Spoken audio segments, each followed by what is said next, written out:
ဒီနေ့မနက်စာလေးနဲ့ပေါ့နော်ကြောင်းမသွားခင်ဟဲ့အခုလောနည်းနည်းလေး diet လုပ်နေ photo shoot လေးရှိရကြတော့ဘာလို့ဆိုဒီမှာစားလိုက်ထိုင်လိုက်အိတ်လိုက်နဲ့ဆိုတော့နည်းနည်းလေး exercise တွေလည်းတိတ်မရှိဘူးပြရာဒီတော့လေအေးရောကြတော့burn လုပ်ဖို့အချိန်မရှိဘူးနော်ဘယ်လောက်လမ်းလျှောက်လဲတိတ်ပြီးတော့ချွေးပါတယ်တိတ်မထွက်ဘူးဆိုတော့နည်းနည်း diet လေးကိုနည်းနည်းပြောင်းထားပါတယ်ပြောင်းထားတော့ဒီနေ့မနေ့စာလေးနဲ့မိတ်ဆက်ပေးချင်ပါတယ်ဒီနေ့မနေ့စာလေးကတော့နည်းနည်း salad လုပ်ထားရယ် salad အထင်းမှာတော့အတီးရွက်အစုံပေါ့နော်အောက်မှာလဲမုံလာဥနီယာစ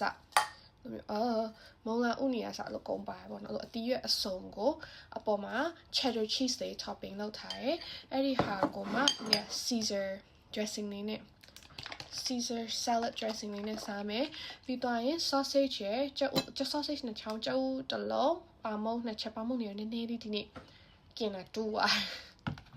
ဒါပဲလေ it's okay ဘာဖြစ်စားလို့ရအချိန်တစ်ခုလို့မဲဝမဟုတ်သေးဘူးဆိုတော့စားလို့ရအချိန်တစ်ခုပေါ့နော်ဆိုတော့ဒီနေ့ breakfast တွေကဒီလိုစားရယ်ဟနီဒါကိုမနေ့ကစစားတာပေါ့နော်စစားတဲ့အချိန်မှာဒီအတီးရွက်တွေများများပို့စားဖြစ်တယ်ဒီလိုဒါရက်စားတဲ့အချိန်မှာပေါ့နော်ဆိုတော့လူလည်းပို့ပြီးနေလို့ကောင်းတယ်အသားရည်လည်းတော်တော်တိတာလို့မနှက်ဆိုရင်နိုးလာတဲ့ခါကျအရင်မူဒီတိတ်မဖြစ်ဘူးဘယ်လိုပြောမလဲဘယ်လိုခေါ်မလဲခေါင်းကိုက်တာဘာလို့နည်းနည်းတက်တာလဲဘာလို့ဆိုတော့ဒီပုံမှန်အဖြစ်အသားများစားများရပါတော့ဘာလို့ဆိုအသားကလည်းစားဖြစ်နေအဲ့လိုမျိုးအသားတန်တဲ့ဟာလေးဝဲအဲ့လိုပီကိုကိုချက်ဆိုရင်တိတ်ပြီးအတီးရွက်ကကျတော့ကြာချက်မခံတော့ကျတော့အသားချက်ပြီးတော့တိန်းထားရများဆိုအသားများစားဖြစ်တာဆိုတော့အခုအတီးရွက်လည်းနဲ့ပို့စားမနဲ့နိုးလာတဲ့ခါကျပို့ပြီးတော့လမ်းနေပို့ပြီးတော့နေလို့ကောင်းတယ်လို့ထင်တယ်ပေါ့နော်ဆိုတော့ဟင်းရဲ့ဒီနေ့ထိုင်ရကလေးကတော့ဒီလိုလေးပါစမ်းစားကြည့်ပါ try ဒါပေါ့နော်များတယ်လို့တော့မခေါ်လို့ထင်တာပဲများတယ်လို့ထင်တာထင်မအောင်လို့ I think ဒီလောက်တော့စားမှတနေ့ကုန်ခံနိုင်မှာလေနော်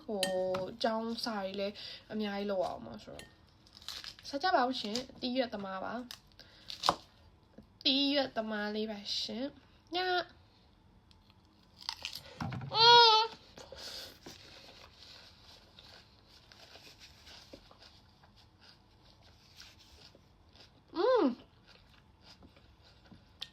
맛있겠다. 굉장히 치즈.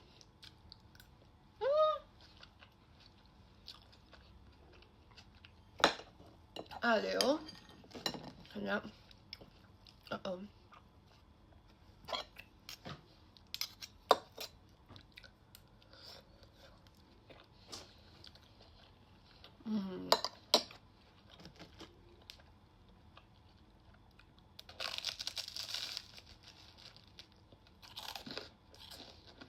깨나는 냄새와 쭈쭈를 좋아. breakfast တွေကဒီလောက်ပါပဲဆက်စားလိုက်အောင်မယ်နော်